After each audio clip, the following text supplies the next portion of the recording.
বিশ্বকাপ ফুটবল এলেই আমরা সবাই পল দ্য অক্টোপাস হয়ে যাই। খেলা নিয়ে নানান রকম ভবিষ্যৎবাণী করি এবং তা নিয়ে চর্চাও চলে ব্যাপক। আমাদের সাধারণ মানুষদের মধ্যে যদি চর্চা চলে এটা যদি ভাবেন তাহলে ভুল। স্বয়ং ফুটবলাররাও এগুলোতে প্রভাবিত হন। কোন মাত্রায় সেই প্রভাবটা যে নেইমার পর্যন্ত এই বিশ্বকাপে জাপানের বিপক্ষে ম্যাচ জয়ের পরে তার সোশ্যাল মিডিয়াতে রিয়্যাক্ট করেন। এখন আগামী পরশু বাংলাদেশ সময় শুক্রবার দিন পেরিয়ে রাত পেরিয়ে ভোর 4টার সময় আর্জেন্টিনা রাউন্ড অফ 32 যে ম্যাচ খেলতে নামছে কাবো ভের্দের বিপক্ষে, সেই ম্যাচটা নিয়ে আমিও একটা ভবিষ্যৎবাণী করি। লিওনেল মেসিকে নিয়ে আমিও একটা প্রেডিকশন করি। এমনিতে আমার প্রেডিকশন গেম তো খেলতে মজাই লাগে এবং সেখানটাতে আপনাদের বিভিন্ন রিয়াকশন দেখতেও মজা লাগে। অবশ্য মেসিকে নিয়ে আর্জেন্টিনাকে নিয়ে আমি যে ভবিষ্যৎবাণীটা করব সেটা আপনি আসলে হেসেই উড়িয়ে দিতে পারেন। কেন, কি কারণে? দেখেন, যেটা বলছিলাম যে বিশ্বকাপ আসলে আমরা সবাই পল দ্য অক্টোপাস হয়ে যাই। 2010 বিশ্বকাপেই তো ওই অক্টোপাস যে হচ্ছে গিয়ে যেই দিকে যাচ্ছে প্রত্যেকটা ম্যাচে রেজাল্ট মিলে যাচ্ছে, এরকম নানানভাবে এরপর থেকে একটা ট্রেন্ড শুরু হয়ে গেল যে নানান পশু পাখি হাতি ঘোড়া সব কিছু মিলিয়েই হচ্ছে গিয়ে ওয়ার্ল্ড কাপের ম্যাচগুলোর রেজাল্ট দেখার একটা চেষ্টা।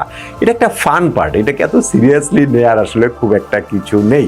ইনফ্যাক্ট সুপার কম্পিউটার নানান গণনা করে। ইনফ্যাক্ট এই যে এইবার জার্মান যিনি অর্থনীতিবিদ জোয়াকিম ক্লেমেন্তে, তিনি গত 3টা বিশ্বকাপের রেজাল্ট রাইটলি প্রেডিক্ট করেছিলেন যে কারা শিরোপা জিতবে।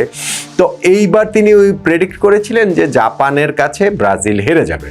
ব্রাজিল যখন জাপানের বিপক্ষে জিতে গেল, তারপর নেইমার তার এক্স হ্যান্ডেলে একেবারে নাম উল্লেখ করেই এই ভদ্রলোককে লিখেছেন যে জোয়াকিম ক্লেমেন্তে পরের বিশ্বকাপে আবার চেষ্টা করেন। ওই একই দিনেই ব্রাজিলের ম্যাচের দিনেই নেদারল্যান্ডসেরও বিদায় হয়ে গেছে বিশ্বকাপ থেকে মরক্কোর কাছে হেরে। এই ক্লেমেন্তে ভবিষ্যৎবাণী করেছিলেন যে নেদারল্যান্ডস এবারের ওয়ার্ল্ড কাপ জিতবে। নেইমার আবারও ওইখানটাতে তার কমেন্টস অ্যাড করে দিয়েছেন যে আবারও ভুল।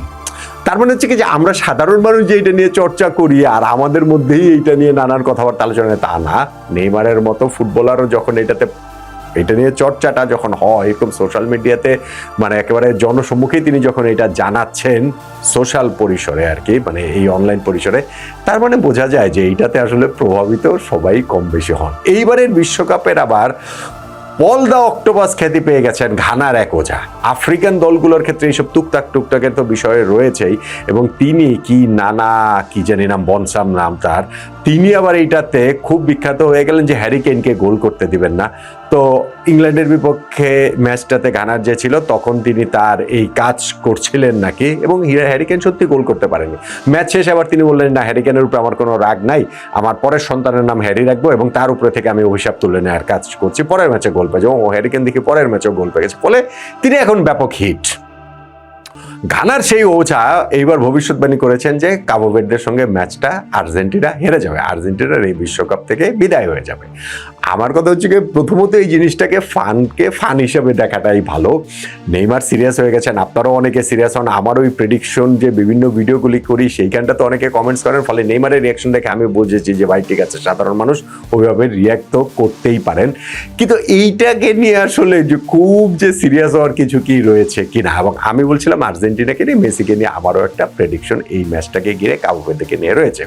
এমনিতেই কাবো ভের্দের ওয়ার্ল্ড কাপে খেলাটাই একটা রূপকথা, আফ্রিকার এই দেশটা, এবং তারপরে গিয়ে সেইখানে যখন তারা এই বিশ্বকাপের নকআউট পর্বে উঠে গেল সেটা আরও বড় রূপকথা, এবং সেইখানটাতে আর্জেন্টিনার মুখোমুখি ওটা আরও বড় রূপকথা। এটা তাদের গোলকিপার ভজিনিয়া বলুন কিংবা তাদের দলের প্রত্যেকের জন্য সারা